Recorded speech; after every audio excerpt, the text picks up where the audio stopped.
What do you say when someone looks you in the eye or calls you on the phone and tells you they're thinking of ending their life?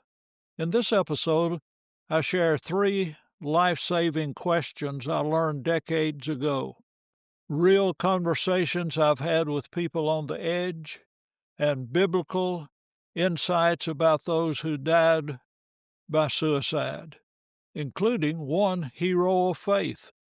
We'll talk about how to respond, how to comfort the grieving, and why Jesus, not us, holds the final word about judgment. Welcome to Gleaning Mustard Seeds with Jerrie Barber. Mr. Barber is a preacher, a ventriloquist, a barefoot runner, and writes 2 blogs. When Jerrie communicates, he encourages people, try not to learn very much. Find a mustard seed. In the next few minutes, try not to learn very much. Look for something you can do to move a mountain, remove a stumbling block, or provide a stepping stone for yourself or someone else. And now, here's Jerrie with this week's mustard seed. If a person kills himself, will he go to hell? This was a phone call from a person I didn't know. My question? Why do you ask? The man answered, if you can't talk me out of it, that's what I'm going to do when I hang up the phone. What do you do when you're talking with a person face to face or on the phone and they indicate or hint that they're going to commit suicide? I'm thankful that years before, Jimmy Kennedy from Piedmont, Alabama, suggested in a workshop a way to address that issue, and that's been very valuable to me. He told us 3 questions to ask. If you get the answers to all 3, you need to intervene. Often, a person's only considering suicide as an option to deal with stress in their life. However, if a person replies to all 3 questions with definite answers, he's probably seriously thinking of killing himself. The 3 questions. 1. Why are you thinking about killing yourself? This allows the person to share their problems and frustrations. It usually takes a long time to listen to the answers to this question. How would you kill yourself? Do they plan to use a gun? Do they have one? Is it close by? Have they already loaded it? Do they plan to overdose? Is the medicine available? 3. When do you plan to do it? I found that most people haven't set the time. They're only considering it. One time I had a man tell me he was going to shoot himself and that he'd do it as soon as he finished the call. Fortunately, I had the secretary call the police to go to his home. In my years of ministry since 1961, I've only had 2 people answer all 3 questions. We were able to get someone to contact them and talk further with them, and they didn't kill themselves. When I've talked with a person about their thoughts of suicide, I get a suicide contract. I ask them to promise me that if they think seriously about killing themselves, they'll call and talk with me about it before they do it. I discuss the details. That means if I'm flying, you'll wait until I land, we'll talk about it. If I'm not home or in the office, my wife or secretary will tell you how to get in touch with me and we'll talk. I go over the details and communicate that I'm serious about the promise. When they leave that discussion, I remind them of the agreement we have. Other questions that I found helpful if I know the person and they have reason to believe that I care about them. 1. Who do you want to preach your funeral? Several have said they want me to preach their funeral. Question number 2, what do you want me to say? Question number 3, how should I explain your decision to end your life to your wife, children, mother, father, and friends? I don't know what to say. I've had 3 people in my family to commit suicide. I haven't found any good way to explain it to the family that remains to make them feel better toward themselves and the one who's died. By engaging the person in a conversation, they'll often consider the consequences of this choice and decide against it. In fact, every time so far of the people I've talked to. There should be serious thought and consideration, not only about what will happen to the person who does this to themselves, but also about what this act will do to the people left behind. Often, when we're comfortable about being uncomfortable in discussing this powerful subject, we can help someone make a good decision.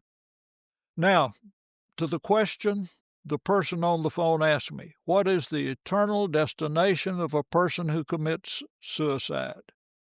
People contemplating suicide have asked this question, as well as relatives and friends of those who kill themselves. A few years ago, I was called to preach the funeral of a friend who committed suicide. After a few introductory remarks at the beginning of the funeral, I said, let's discuss what people are thinking about. What's the eternal destination of a person who commits suicide? Notice these people in the Bible who killed themselves. Samson, King Saul's armor bearer, Ahithophel, Judas. I find no statement of the eternal destination of King Saul's armor bearer or Ahithophel. There's an indication that Judas was lost when Peter says that Judas by transgression fell that he might go to his own place. However, Samson's in the list of suicides, and he's also on the list of the heroes of faith in Hebrews chapter 11.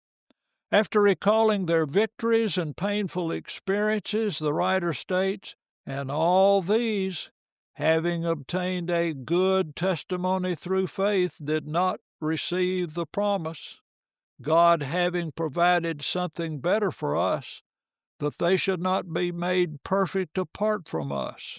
Hebrews 11:39 and 40. Samson's in the group of Noah, Abraham, Moses, and others. He's one of the great cloud of witnesses mentioned in Hebrews 12:1. So my answer to this question, as well as other questions about people's destiny who've died, is Jesus told me not to tell you. Jesus said in John 5:22, "For the Father judges no one, but has committed all judgment to the Son." God, our Heavenly Father, will not judge one person.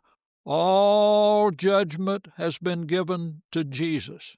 Therefore, I won't comment on something that's none of my business. I'm not qualified.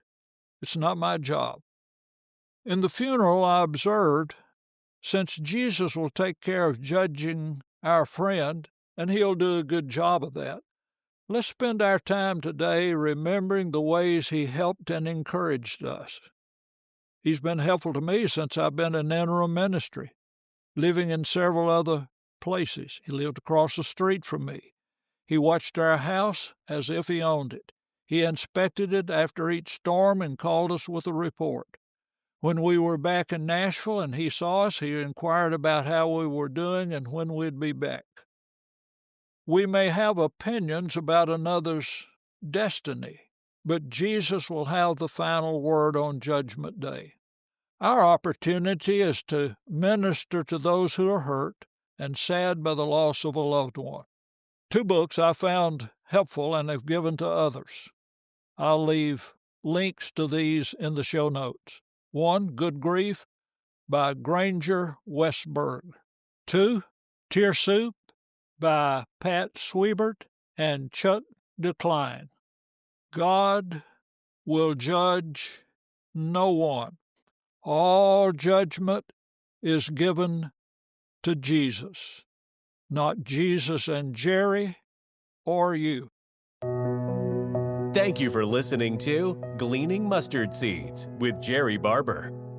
If you found a mustard seed, send a text or email with a link to a friend. This podcast was brought to you by Braden Parsons Photography. From family photos to landscape photography and everything in between, Braden uses his passion for capturing meaningful moments to create art and embody memories that will be cherished for a lifetime. Whether you want photos for your family, an event, or even want to browse Braden's portfolio for prints you can buy as art for your home or office, go to bradenparsons.com to explore the creativity and inspiration that comes from Braden Parsons Photography. You can also contact Braden directly at bradencparsons@gmail.com to discuss how to turn your photography needs into your most adored keepsakes. There are links in the show notes to connect with Braden. Thank you for listening. Jerry looks forward to next week as we continue to collect and plant mustard seeds.